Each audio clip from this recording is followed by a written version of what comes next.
Recently, we started doing something brand new and probably a little unexpected on Magic cards. Vigilance in blue. Huh? Good morning, Magic. I'm Gavin Verhey from Wizards of the Coast, and seeing Vigilance on cards like Duelist of the Mind and Hermetic Nautilus is definitely a huge shift from what you have come to expect in Magic colors. Why the shift? Is it going away from a different color? I want to hear what you think about all of this as we work on the future of Magic. So let's dig into it.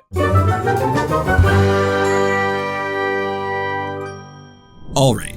So to explain how we got to Vigilance in blue, we need to kick it back a bit. So let's turn back the clocks all the way to the first ever Magic set, 1993's Alpha. It set the stage for everything that came after it. And while the set certainly had power level highs and extreme lows, it also did something very important: give us our first keywords. It was a really clever way to batch up abilities together that would want to be used on a lot of cards. Alpha had 7 such mechanics, and let's run through them by color. First of all, you have flying. In my opinion, the greatest Magic mechanic of all time in all 5 colors. Cool. Regeneration shows up in every color but blue. Landwalk is in every color but white. Trample is in black, red, and green. First Strike is in white, black, and green. Protection is in white and black. And finally, good old banding appears in white and green. And if you don't know how that one works, I explained all about it in my video about the original Alpha keywords. When you look at how all of these break down by color, you'll notice something glaring.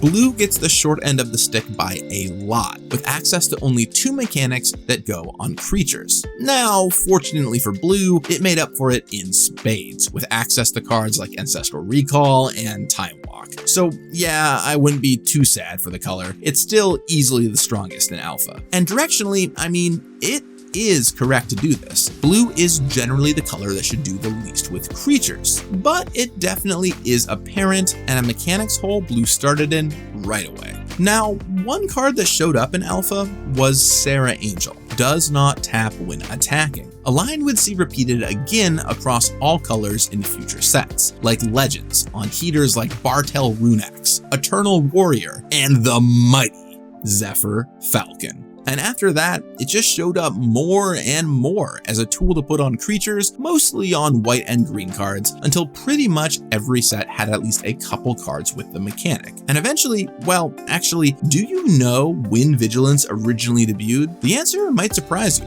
It was in Champions of Kamigawa on Konda's Hanamoto, and the appropriately named Vigilance. Thanks, Kamigawa.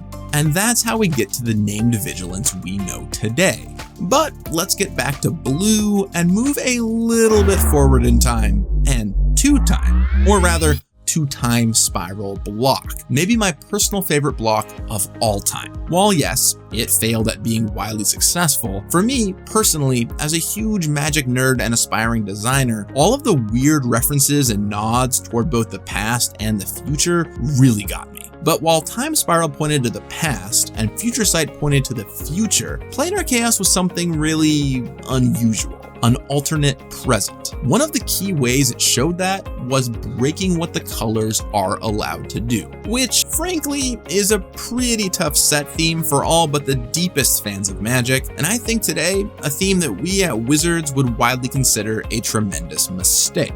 But with that said, designers had a lot of fun, and longtime players had a great time with things that seemed philosophically correct for the color, but used words that weren't normally in their color pie. What do I mean? Well, for example, white can kill small creatures with cards like Last Breath normally. So sure, Sunlance seems okay since it's only hitting small things, even though white didn't really get direct damage. Red, on the other hand, is all about spending cards for short-term tempo, and that's exactly what bounce spells are. So let's create those, just don't let them bounce your own things. That'd be ridiculous. Black can kill things, so why not just also let it tap them? That's like a nicer kind of killing, right? I get asked for another set like Planar Chaos fairly often, and I have to say that I think the odds are fleetingly slim. It basically takes the carefully crafted structure of what colors get which things and throws it entirely out the window with cards that will live in formats like Commander forever. But I will say this for Planar Chaos. When you experiment so much, you're going to find value in some of it. And while some of these we wouldn't ever do, and like Dead Gone, still see occasional play in Eternal formats to this day, other things, like red getting reach on Needle Peak Spider, and green getting access to haste on Timbermare, did eventually end up being incorporated into Magic.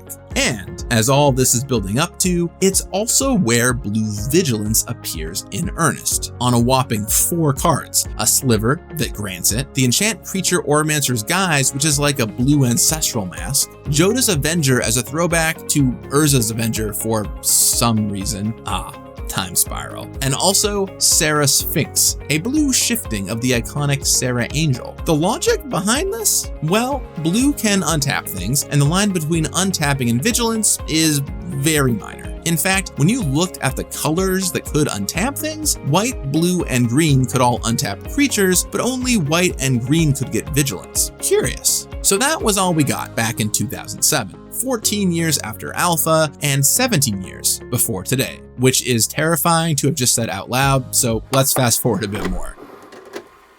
Not long after joining Wizards in 2011, I remember hearing about the problem of a lack of blue creature keywords. Booster Draft and Sealed are formats with a lot of creature combat, and as we were striving to make better and better draft formats, blue creatures had shockingly little they could do to get better in combat. Sure, there are plenty of powerful non-combat abilities like looting or bouncing a creature as an enter the battlefield effect, which are both pretty strong. But a lot of these cards had issues. For example, we needed to move away from strong looters at common because they dominated the game, and since they didn't attack or block, there was no good way to interact with them save for burning a removal spell. But then, if you're looking to attack and block, when it comes to stats, blue creatures generally get weaker stats than other colors, which is especially notable at low mana costs when it's hard to have big splashy abilities. For example, do you know when the first ever 1 and a blue 2/2 without any downsides in Magic's history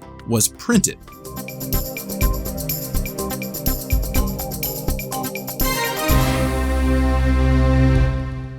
Well, shockingly, you need to say the newest set, Outlaws of Thunder Junction. It's the rare Archmage's New. And by the way, that card is not meant to be precedent. It's still true that at common and uncommon, every color but blue can get 1U 2/2s. Anyway, back to the past. In 2011, when I joined, in addition to weaker stats, there was still very little in the way of combat abilities to use. Even that many years after Alpha, the only additions on top of flying were Flash, which legit is useful to surprise block, and Hexproof, which as I talked about last week, has some challenges, and I would hardly call it a combat ability. So when we were working on Khans of Tarkir and we came up with Prowess, we thought we cracked it. It played so well in the Jeskai decks and was a blue combat ability. So you even see it return immediately in the following set, Magic Origins, and then it appeared in Battle for Zendikar block, Shadows over Innistrad block, Amonkhet block. We just started putting it into sets. Case closed, blue keyword solved.